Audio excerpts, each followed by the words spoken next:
नमस्कार मेरे प्रिय साथियों, मैं आपका मेरी मित्र मनीष वैष्णव। और आज हम जिस टॉपिक पर चर्चा करने वाले वो है कि आज के समय में हर 10वां या 12वां आदमी अपने आप को तांत्रिक योगड़ी बताता है। यूट्यूब पे जाएं, इंस्टाग्राम पे जाएं तो पॉडकास्ट वगैरह और एक से एक भर भर के यहाँ पर बैठे हुए हैं। हर कोई अपने आप को कपालिक क्रिया करने वाला बता रहा है, इस प्रकार से बता रहा है।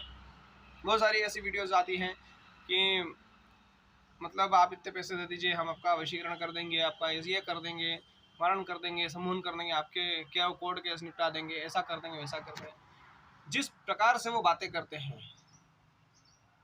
उसके अनुसार मुझे एक बात समझ में नहीं आती, क्या परमात्मा नहीं है, क्या परमेश्वर नहीं है, क्या इस संसार में केवल आपकी सत्ता चल रही है? और अगर आप इस प्रकार से कहते हैं हम ये कर देंगे, तो आपके कहने पे क्या काली इतनी काली माँ इतनी वो फुर्सत बैठी हुई है जो आपके काम, ये भोग चढ़ा दो, ये बकरा चढ़ा दो, ये ऐसा चढ़ा दो, वैसा चढ़ा दो और काम कर बना लो, ये हनुमान जी का इतना मंत्र जप कर लो, ये कर लो, वो कर लो। और जो तंत्र मंत्र करते हैं वो किस प्रकार से करते हैं तो आपको पता ही होना चाहिए। वो कैसे करते हैं? चल चल काली काली चल, मेरा ये काम कर, जैसे उसके पिताजी की नौकरी हो। इसी प्रकार से हनुमान जी को भी यदि कोई बोलते हैं, काल भैरव को भी कोई बोलते हैं, इस प्रकार से बोलते हैं। और बहुत सारी एंटिटी की पूजा करते हैं, जैसे स्थानदेव हो गए, चौगानन हो गई, जो बहुत सारी आसपास की जो आत्माएं हैं उनके बहुत सारे नाम हैं, देवियों के बहुत सारे नाम हैं, मेरड़ी, मसाणी, कालिका, मरी, इस प्रकार से। तो मुझे एक बात समझ में नहीं आती कि अगर आप ही काम करवा लेंगे तो परमात्मा की आवश्यकता क्या है, फिर गीता की आवश्यकता क्या है? भाई ये संसार चलता है केवल कर्म से। जो आपने जैसा कर्म किया उसके अनुसार आपको फल मिलेगा, आज नहीं तो कल मिलेगा। प्रारब्ध भी अपना एक महत्व रखता है, तो उसके अनुसार वो तो केवल आपके भाव की भूखी है। परमात्मा आपके भाव का भूखा है। प्रेम से आप प्रेम करोगे ना तो आपको प्रेम, आप कुछ भी चढ़ाओगे तो भी वो दे देंगे आपको। मैं मानता हूँ कि अनुशासन जरूरी है, नियम जरूरी है, जो कर्मकांड बताए हुए हैं, कर्म की विधियां हैं वो जरूरी हैं। पूजा किस प्रकार से करनी चाहिए, किस प्रकार से नहीं करनी चाहिए। पर एक बात मैं आपको और बता देता हूँ कि परमात्मा और महाकाली जिस प्रकार से आप बता रहे हैं, तो वो आपके भोग वगैरह के भूखे नहीं, वो श्रद्धा के और आपकी भावना के भूखे हैं। यदि आप दिल से पुकार करोगे ना तो वो जो नहीं भी होगा ना आपकी किस्मत में वो भी लाके दे देंगे। और आपको जितना बड़ा संकट आ रहा होगा प्रारब्ध कारण, वो भी आपको टाल देंगे। और आप यदि भक्ति करोगे ना तो आपके बहुत सारे कर्म तो वैसे ही कट जाएंगे। और आपको ये जो आप जितनी भी जो तामसिक क्रियाएं कर रहे हैं ना, आप गीता पढ़ लेना उठा के, आपका मोक्ष नहीं होने वाला। हाँ ठीक है, कभी कभी कुछ आपने कर लिया तो ठीक है, पर अगर आप ये हर चीज़ में बोलते हैं कि हर चीज़ में वो बलिदान ही मांगती है, खून खराब मांगती है, तो ऐसा नहीं है। शराब मांगती है तो ऐसा नहीं है।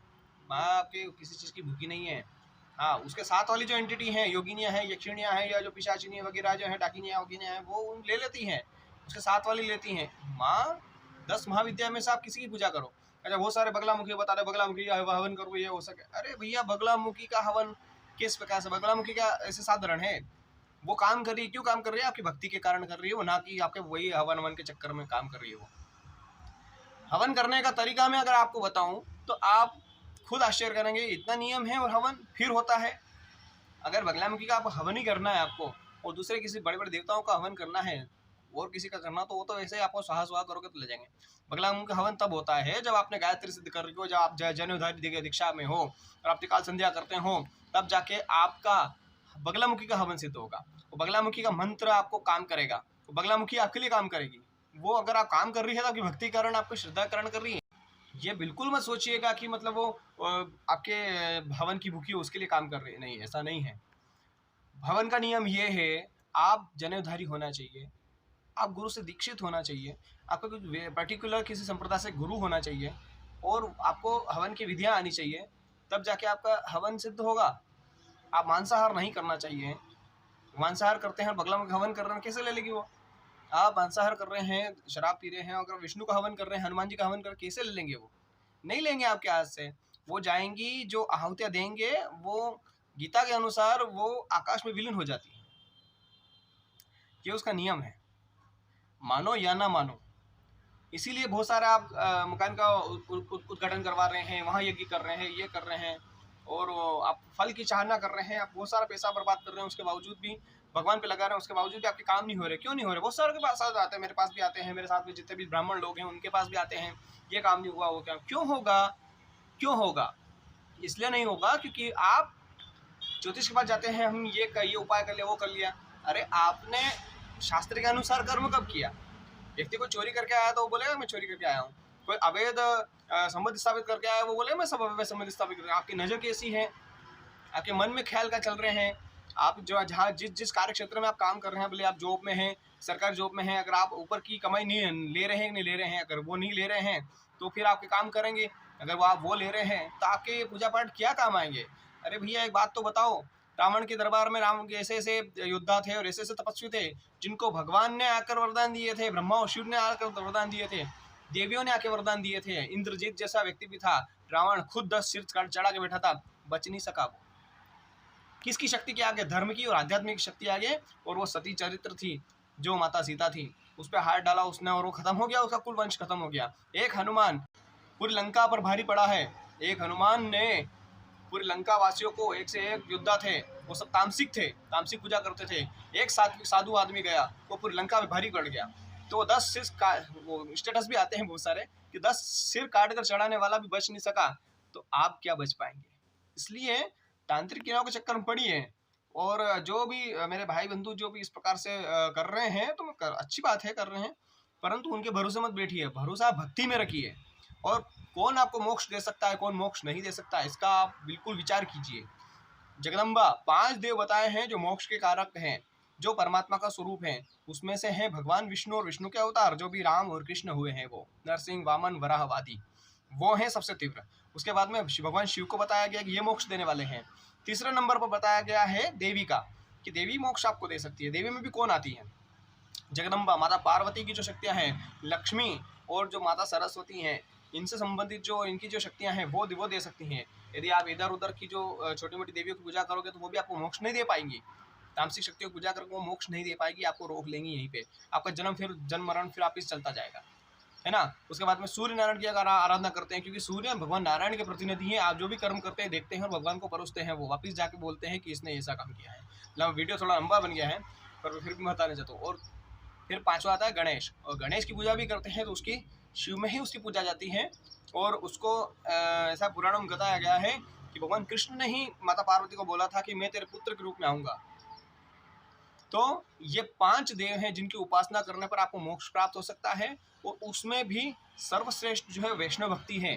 और बहुत सारे लोग बोलते हैं कि ये वैष्णवों ने शाक्त धर्म को बहुत ज़्यादा परेशान किया। तो भैया बलि का मतलब ही समझिए। वैष्णवों ने बलिदान देने का नाम नहीं बोला है, वैष्णवों ने ये बोला है कि बलि किस प्रकार की होनी चाहिए।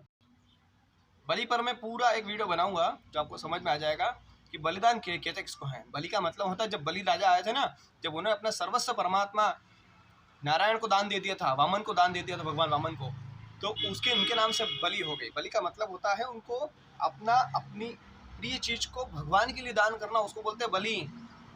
अरे बलिदान का मतलब केवल सिर काटना नहीं होता किसी का, मुर्गे को बकरे को चढ़ाना नहीं होता, इसको बलिदान नहीं बोलते हैं। बहुत सारी चीज़ की बलि होती है, नारायण बलि भी होती है, इसमें पूजा पाठ में बलि भी होती है। और वो बलि सात्विक होती है, न कि तामसिक होती है। किसने बोला आपको कि खाली मतलब खून खराबी वाली कोई बलि बोलते हैं? बलि का मतलब बहुत सारा होता है। वैष्णवों ने कोई किसी को किसी धर्म को, संप्रदाय को चोट नहीं पहुंचाई है।